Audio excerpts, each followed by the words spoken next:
Well, hello everyone, and welcome to another episode of Harebrained Games. This is our weekly Weekend Games update for you, so let's just pop right into it.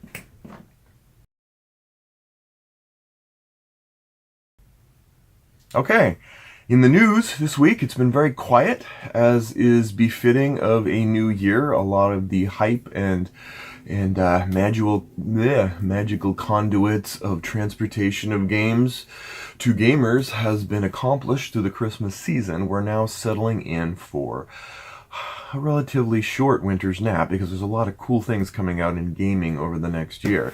We're just going to cover a couple things today and then get on to the more meaty parts of this segment. This week, I will be doing a review of a game called Sabers and Smoke, The War of 1812. I featured it as one of the 3 games a few weeks ago, but I'm going to go dive in and give you a little example of the gameplay and what I think of this hidden game that came on Kickstarter and isn't very well known, but deserves a review. We also have a new #1 game in board gaming. Generally speaking, everyone has their top this and that, top seller, whatever, but the consummate measure of top game is on BoardGameGeek.com, which is one of the longest running and most popular board gaming sites, and it rarely has a change in #1 games, but Gloomhaven, which you'll recall is one of my top games of 2017 as well, has hit the #1 spot, and I expect it to probably stay there for a while. It is a train case, a suitcase full of gaming goodness, hundreds of hours. Maybe Seventh Continent might equal it, but in general, it is a meaty box of adventuring goodness. So congratulations to the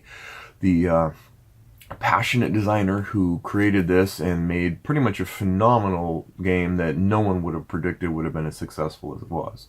And finally, a few weeks ago, there was a question I had locally about what's a good dinosaur game, and there weren't very many. There were a few, Timeline, and I did a review of Escape from 100 Million BC, but I think we finally found not only a new game, but the dinosaur game. Dinosaur Island has just come out. It is packed with components. Looks like Miami Vice visits Jurassic Park. You may or may not like that, but it is here. It is ready, and I'm going to be playing it quite heavily. So anyone who's interested in running your own dinosaur park, well, this is probably the game for you, and it's decently priced for what you get in it. It's packed with components, and it's looking pretty good. Haven't played it yet. We'll be playing the solo game this week. And that's our news for this week. Now let's get on to the next topic, which is my question of the week.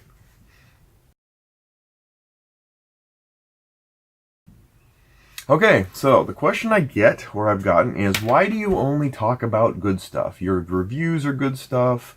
You don't really mention the bad. What kind of reviewer only reviews the good things and such? And it's a fair question because I think that a lot of reviewers can tend to be, some of the more popular reviewers can tend to get that kind of thing. Like, you only talk about the good stuff. How can I trust you? Well, the answer is you don't. You trust your own research, just like I trust my own research. And reviews you take with a grain of salt. That's what they are. They're little salt pieces in your life that you pick and choose which ones actually are relevant or interesting to you. But on a more serious note, I don't generally tend to put a lot of time into games I don't like, because I don't feel like it's really, I'm not paid to do reviews. It's not something where if I play a game, I'm like, it's okay. I'm not banning negative reviews. There might be a few where I'm like, this is so bad, I just got to mention it. But in general, I don't like to be the negative type of. I want to promote and further the board game industry because I think board gaming is an excellent way to bring people together. It's an excellent conduit of learning about each other. It's, like anything, it has its extremes, but in general, it is a nice hobby to have. And so, I'm not against it. I would do reviews or negative kind of things if I felt the need to, but in general I don't. I think that I want to spend my time talking about games that I'm really excited about. That's kind of what gets me peaked to go review. I don't keep a schedule. I just go, this deserves a review. Or if there's a game that doesn't have a review out there and I like it and I look and I'm like, nobody's really talked about this and people might benefit from knowing about this great game. Conquest of Paradise was a review as an example of that. Then I'll do that. But I did reviews many years ago for computer games back in the 90s, and that's when getting paid for a review, you have to give it due diligence. You'll see a lot of I get sarcastic, believe me. If I don't like a game, you'll know about it locally, but I'm not going to go usually make a... If you don't hear from me about it and you ask about it, I'll give you my candid opinion. But in general, my reviews are generally just to hype up good stuff, because that's what I want to focus on. We live in a very contrary and negative world, and there's no reason to add my 0 cents worth to it. So that's why. That said, it did pique my interest enough to go and add another segment, which we're going to get to now.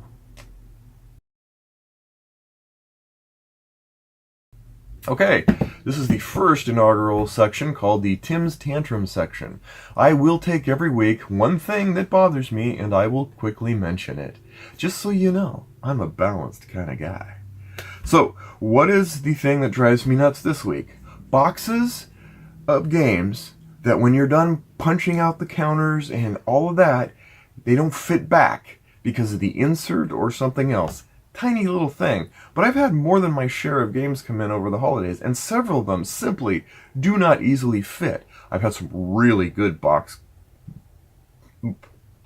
come in that have had, like, everything just fits nicely.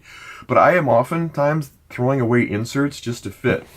Dinosaur Island falls into that category, unfortunately, in that it has these great components. And what's odd is, this is the mystery. I have sheets of cardboard counters. I punch them out, I throw away the cardboard sheets because they're just holes of stuff, and yet I can't get what's in there back in the box. It's weird, but it actually makes sense because you're arranging, you're cutting out, you're flat like this, but anyway. Suffice it to say, that's something that aggravates me, and I do end up throwing the covers away. It's not a big deal, but that's my tantrum of the week. And with that, let's get to our 3 games. Alright, for our first game, let's talk about the brand new Pulsar 2849 dice placement 4X space game. Weird. I haven't delved into this yet. I just found it on Cool Stuff Inc. It arrived along with my copy of Dinosaur Island. And so I decided to give it a whirl. It looks weird. It has a circular map, circular playing area. It looks like a universe. It may be cool. It might not. We'll find out. Second game is an oldie but goodie that I got for my daughter called Crappy Birthday. Now, I'm not a big fan of party games too much. I find most of them to be droll and mindless. But there are a few that I do enjoy. Codenames, I like it. Really do. It's clever. Codenames Duet, also very clever. Crappy Birthday it's all about guessing, what you think someone would want for a birthday gift from these really weird, esoteric, bizarre things. Like, do you want Amish clothing that you have to wear every Sunday, or would you rather have feet boots, etc., etc. I'm not going to show all these away because that's part of the game. But as far as games go, I actually don't mind this, and it's interesting because you will learn a lot about people based on their preferences from these, because some of the choices become odd. Probably best with someone you at least have some familiarity with. Total strangers, it's just a crapshoot, although you will get to know a little bit about them. Like, if they pick the Amish clothes, you're like, huh, that's interesting. Okay, I kind of get your mindset. Anyway. Last but not least is Majesty. Now, those who played Splendor or know about Splendor, it is one of the more popular, very casual games. It's online on iPad, iOS, it's on Steam. Marc-Andre, who did Splendor, has done this new game, which is also a very light... It's not nearly as streamlined, I think, even though it's a light game. It's not as streamlined as you think. And we've given it a shot, and we've found that it's okay. It's definitely not Splendor. Matter of fact, other than Barony, I don't think anything's come close to Splendor from this designer yet. But it's still a worthy purchase if you find it for $20 or so. You're basically just using, like, grabbing cards from the middle of the row to build up your little kingdom and see who gets the most points at the end.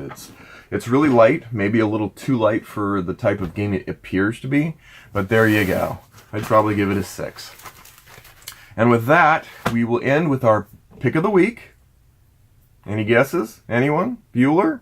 And on that note, we will see you again next week on Harebrained Games.